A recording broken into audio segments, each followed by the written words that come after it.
दोस्तों, अक्सर आप देखा करते थे मुझे या प्रदीप सर को कि जब भी हम वीडियो को स्टार्ट करते थे तो कभी गाना गाते थे, सर हमेशा शायरी बोल के आते थे।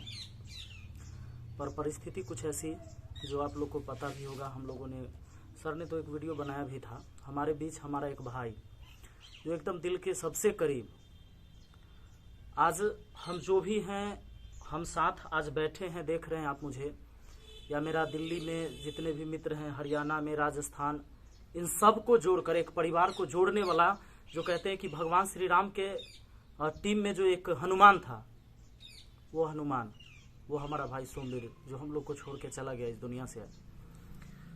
मैं आपको बता दूं कि उनका जो है एक्सीडेंट सड़क दुर्घटना में हो गया था। वो बुलेट गाड़ी से जा रहे थे और ट्रक वाले ने ठोकर मार दी। और मतलब कहने के लिए बहुत मुश्किल हो रहा है कि मैं आपसे ये बात कर पा रहा हूँ। चाहता तो मैं पहले भी बताता, लेकिन हम लोगों में वो हिम्मत नहीं थी कि हम वीडियो बना के आपको बता सके। बस आप लोगों से विनती है कि भगवान से, ईश्वर से प्रार्थना करिए कि हमारे भाई अब जहाँ भी हैं, भगवान उनकी आत्मा को शांति दे, अपने चरणों में उनको जगह दे, क्योंकि बहुत कुछ यादें उसने छोड़ गया हम लोगों के साथ।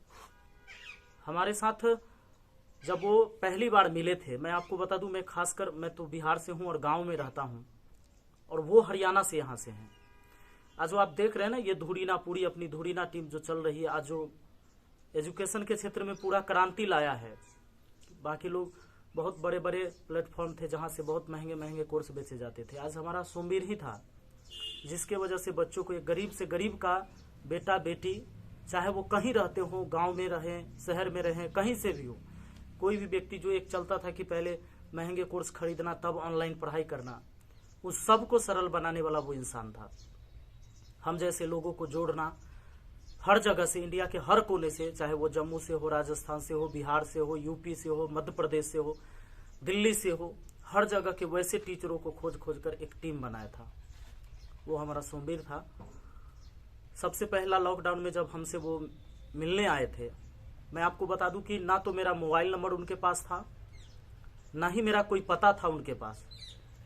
और वो हरियाणा से खोजते खोजते पहले पटना पहुंचे। उनको पता था कि मैं बिहार से हूं, चूंकि हमारी लैंग्वेज से उनको पता चल गया था कि मैं बिहार से हूं। बिहार पहुंचे, बिहार से फिर जब वो पटना पहुंचे, पटना एक दिन रुक के फिर पता लगाया।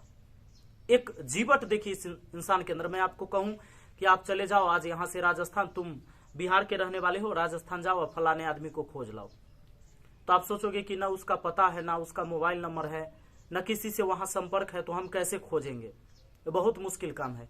हो सकता है आप टाल दोगे, लेकिन उस इंसान के अंदर न होने की, कोई काम न होगा ऐसा उसके पास कोई शब्द ही नहीं था। जो अपनी जुबान से उसने कभी कहा हो कि मैं ये नहीं कर सकता, चाहिए ये नहीं हो पाएगा। आप रात में कहो कि 1 बजे रात में मुझे जाना है, अब हरियाणा से मुझे दिल्ली एयरपोर्ट जाना है, तो वो नहीं कह सकता कि सर इतनी रात में क्यों जाओगे। उसने कभी ना नहीं कहा। तो पहले लॉकडाउन से पहले वो बिना पता के वो खोजते खोजते पटना पहुंचते हैं, पटना से हाजीपुर पहुंचते हैं, फिर हाजीपुर से पता लगाते लगाते, वो एक आदमी से नहीं पूछेंगे, क्योंकि ऐसे थोड़े ना कि सारे लोग मुझे जानते हैं, और खोजते खोजते मेरे गांव, मेरे घर तक पहुंच जाना। और जब उनसे पहली मुलाकात हमारी हुई, मैं पहले किसी और प्लेटफॉर्म पर पढ़ा रहा था, जहां मुझे लगा था कि बच्चों का शोषण होता है, मैंने उसे छोड़ दिया था। ये जब पहुंचे तो मुझे भी लगा था कि शायद कोई ऐसा ही बंदा है मेरे पास आया है, वो कहेगा कि चलो सर आप पेड कोर्स ऐसे ऐसे बेचो, इतने बेचो, आधे आपके आधे हमारे, 2000-4000 का कोर्स बेचो। तो मैंने उसे मना कर दिया था। सबसे पहले जब हमसे मिले वो, तो हमने उसे मना कर दिया कि भाई हमसे ये सब चीजें नहीं होगी। फिर उन्होंने कहा कि भाई क्यों नहीं होगी? हम बोले कि देखिए, हम जिस क्षेत्र से हैं, हम बिहार से हैं, हमें फॉलो करने वाले जो स्टूडेंट होते हैं वो गरीब होते हैं। चूंकि जनरल कंपटीशन की तैयारी, आज एसएससी की हो, रेलवे की हो, बैंकिंग, इनकी तैयारी बहुत पैसे वाले अमीर बाप के बच्चे नहीं करते हैं, वो गरीब करते हैं। किसान मजदूर के बच्चे, मिडिल क्लास वाले उसकी तैयारी करते हैं। हमारी जो सबसे पहली मुलाकात में जो बात हुई थी उनसे, तो हम क्या है कि हम, जो आप चाहोगे कि हम ऐसे करें वैसे करें, इतने महंगे कोर्स बेचे, तो वो हमसे नहीं होगा। बच्चे मुझे प्यार करते, इसका मतलब ये नहीं कि हम शोषण कर लें। फिर उन्होंने कहा कि सर आप अगर फ्री पढ़ाना चाहो तो मेरे साथ फ्री पढ़ा सकते हो, कभी आप पैसे मत लेना, लेकिन अगर आपको केवल ये लगे कि आज जो आप काम कर रहे हो, चाहे वो आपके साथ टीम काम कर रही है या सर्वर का खर्च आ रहा है एक एप्लीकेशन को चलाने के लिए, बस उतना ही करना और कुछ नहीं करना। बस हम लोग जितने में हैं बहुत खुश हैं और हम चाहते हैं कि वो क्रांति आए कि कोई गरीब का बच्चा अगर चाह के भी कि पेड कोर्स ना खरीदे तो भी वो खरीद ले, आसान उसको लगे।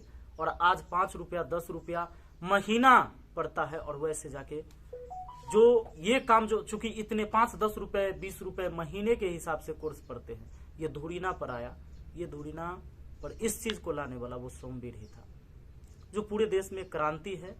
वरना आज सारे लोग, चूंकि मैं सबकी बात नहीं करूंगा, अच्छा नहीं लगता मुझे, ये शोभा नहीं देगा, पर आप सोच सकते हो कि चीजें कैसे बदल गई सारी। वो एक बदलने वाला सोमवीर था और तब मैं जुड़ा यहाँ पर और आज इतने हमारे मित्र अच्छे अच्छे लोगों की टीम बनी, सब मिलके अच्छे काम कर रहे हैं। हमारे प्रदीप गुरुजी से मिलने का भी सौभाग्य हमारा हुआ, बस उसी व्यक्ति की वजह से। पर वो सबको मिलाकर आज सबको छोड़ के चला गया।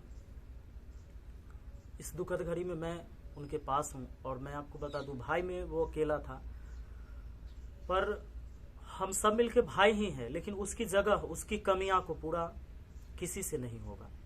हम कुछ भी कर ले, उसने मौका तक नहीं दिया कि हम उसे लेकर हम लोग अस्पताल जाएं। उनकी ऑन स्पॉट डेथ हो गई थी। बस। और सर लास्ट टाइम आप पिछली 9 तारीख को मिले थे, उसका बर्थडे था। उसका बर्थडे था, लास्ट बर्थडे। बहुत बदमाशी किया हमारे साथ, बहुत बदमाशी। मैं सोचता था कि इतना क्यों बदल रहा है, मतलब बहुत छेड़छाड़ कर रहा है। हमें चूंकि गुदगुदी लगता था तो वो जबरदस्ती पकड़वा देता था किसी से कि पकड़ के इनको गुदगुदी लगाते। मैं कहता था कि भाई मैं मर जाऊंगा, इतनी गुदगुदी मत लगाओ। मुझे क्या पता था कि वो बंदा मुझे लास्ट बार ऐसा कर रहा है। और सर आप जब लास्ट में बिहार जाने के लिए 1 घंटा सोए थे 11 बजे, और मैंने कहा सर को सोने दो, तो वो स्पेशल उठा के लाया। मेरा बर्थडे बार बार नहीं आता, सर को उठाऊंगा और केक खिलाऊंगा। और उसके बाद वो अपने को रवाना करने के लिए आया था। एक दोस्त नहीं था, एक भाई से भी बढ़कर था। कभी उसने भाई की कमी हमें महसूस होने ही नहीं दी थी। और सभी को एक सूत्र में बांधने के साथ साथ सभी की केयर करना बहुत बड़ी बात होती है। सर कई क्या होते हैं, हमें जोड़ तो देते हैं लेकिन उसके बाद वो केयर नहीं करते। लेकिन वो हर एक टीचर से ये पूछा करता था, जहां भी आता था, सर आप कैसे हो, मैं आपके पास आ जाऊं, मैं आपको लेने के लिए आ जाऊं, हम बच्चों के लिए ये करेंगे, हम बच्चों के लिए वो करेंगे। यानी बच्चों के हित में सोचने वाले बहुत कम इंसान होते हैं। और 2 बहनों का अकेला भाई अगर चला जाए तो उस परिवार पर हम कल्पना भी नहीं कर सकते सर क्या बीत सकती है। और हम जब अजय सर और मैं और विनोद सर और बिंटू भाई जब गए थे ना सर, वहाँ पे ऑन द स्पॉट वो चेहरा आज भी हमारे सामने घूम रहा है कि पोस्टमार्टम के बाद हमने कैसे उसके भाई के शरीर को लपेटा होगा। तो ये चीजें सर मतलब बयान नहीं की जाती। तो एक तो भाई चला गया अपना, मतलब सब कुछ, परिवार का भी सब कुछ चला गया। कल को हम उस बहनों के भाई, वो उसकी कमी कभी मतलब खलती रहेगी। जब भी कोई मौका आएगा ना तो वो चीजें याद आती रहेगी। तो मैं सभी से यही प्रार्थना करूंगा कि हम सभी मिलकर सोमवीर भाई की आत्मा को परमात्मा अपने चरणों में, श्री चरणों में जगह दे और उनकी आत्मा को शांति मिले। यही सभी बच्चों से कहूंगा कि आप भी प्रे कीजिए, हम भी प्रे करते हैं भाई के लिए। और आप सबसे एक विनती और है यार, बाइक चलाते हो, हम आप सब गलती करते हैं। कहीं इधर उधर नजदीक निकलते तो हम सोचते हैं कि हमें हेलमेट लगा के नहीं जानी है, बगल में ही तो जा रहे हैं। ऐसा न करना। हाथ जोड़ के आपसे विनती है कि सब लोग हेलमेट लगा के ही निकलना घर से। जब भी आप बाइक चला रहे हो तो हेलमेट बिना नहीं जाना। हमारा सोमवीर भाई भी हेलमेट लेके गया था, लेकिन जो पीछे बैठा हुआ था एक और भाई, वो हेलमेट लगा रखा था, सोमवीर भाई ने नहीं लगाया था। वो जो पीछे लगा के बैठा था वो भाई हमारा अभी बचा हुआ है, उसकी इलाज चल रही है और भगवान जल्दी उनको स्वस्थ करे। और बस आप सबसे रिक्वेस्ट है, ईश्वर से प्रार्थना करिए एक बार कि भगवान उनकी आत्मा को शांति दे। और सोमवीर भाई आपसे भी हाथ जोड़कर हमारी विनती है कि आप जहां कहीं भी होगे, आप हमेशा हमारे दिल में जिंदा हो, हमारे नजरों के सामने हमेशा हो, कि हमेशा वो हंसता हुआ चेहरा बुलाया ही नहीं जा सकता। कभी उसके चेहरे पर उदासी नहीं आई, कभी सिकर नहीं है। चाहे लोग बहुत सारे डिप्रेशन में हो जाते हैं, परेशान हो जाते हैं, बहुत ज्यादा वर्क करने की वजह से लोग सोचते हैं कि भाई मैं बहुत थक गया हूँ, ये नहीं हो रहा है, वो नहीं हो रहा है, लेकिन उस बंदे ने कभी अपने चेहरे पर उदासी नहीं लाई। हम लोग के नजरों में और दिल में एक जो दिमाग में छप गया है, वो चेहरा हंसता हुआ मुझे आज भी दिख रहा है। तो चलिए फिर हम मिलते भाई हैं। के लिए प्रार्थना करें।